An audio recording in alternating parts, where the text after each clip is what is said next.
What's going on, guys? Today we're going to be taking a look at Bugg's coded message inside Amazon's new third-person team-based shooter Crucible. That's right, hunters. With a little help from the internet, we have cracked the code. I have it all here, guys. A video of the secret message, a detailed description of how it was deciphered, and of course the deciphered message along with what I think it means. So let's get into it.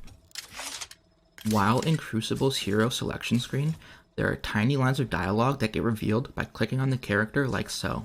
Hello. Hello. Through this, it was discovered that Bugg has a secret message that he wants to share with us, and it goes a little something like this. I have a secret that I tell to my friends. So far, I have only told it to my plants. They are very good listeners.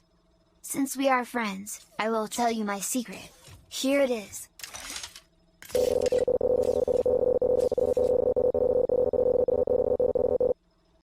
With as much love as the devs put into this game, I was confident that this wasn't just a wild goose chase, but in fact a full-blown Easter egg. My first thought was that this was some form of audible Morse code, so I clipped it and asked the Redditors over at r/Morse code for a little help. They were as stumped as I was, and that's when I discovered a new subreddit, r/code. One user in r/codes managed to decipher this hidden message, but before we continue, it's worth noting that at the time of making this, they haven't responded to whether or not they wish to remain anonymous, so for now, I'm blurring their name. If that changes, I'll add it to the description below. Anyways, they said, and I quote, "I recorded the sound of the video using the Open Chrome audio capture interface extension. Then I imported the audio into Logic Pro X.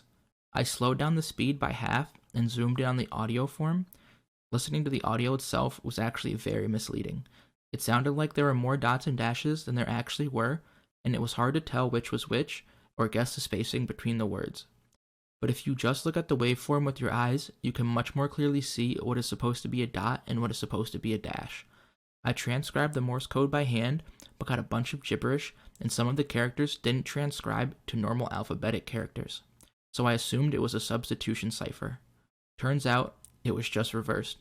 So if you read the Morse backwards, it transcribes to the above message. No beast so fierce, but knows some touch of pity, but I know none, and therefore am no beast." A quick Google search shows that this is a quote from Shakespeare's famous play, Richard III.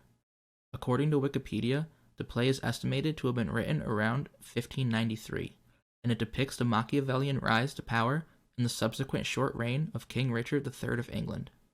This line appears in a conversation between Lady Anne and Richard III, who is named Gloucester in the text. Lady Anne tells Richard that even the most ferocious of beasts have pity, and Richard responds by saying that he is no beast because he does not feel pity. And it's worth noting that Richard III in this play is not a good person. He even goes as far as to murder his own brother so that he can ascend to the throne. So guys, there it is. Bugg's secret is that he is a fan of Shakespeare. Are there parallels that can be drawn between Richard III's ruthlessness and Bugg mercilessly attacking anyone who enters his garden? I'll leave that one up to you guys. Let me know what you think in the comments down below, and if you want to see more, make sure to subscribe, check out my channel, and keep an eye out for upcoming videos.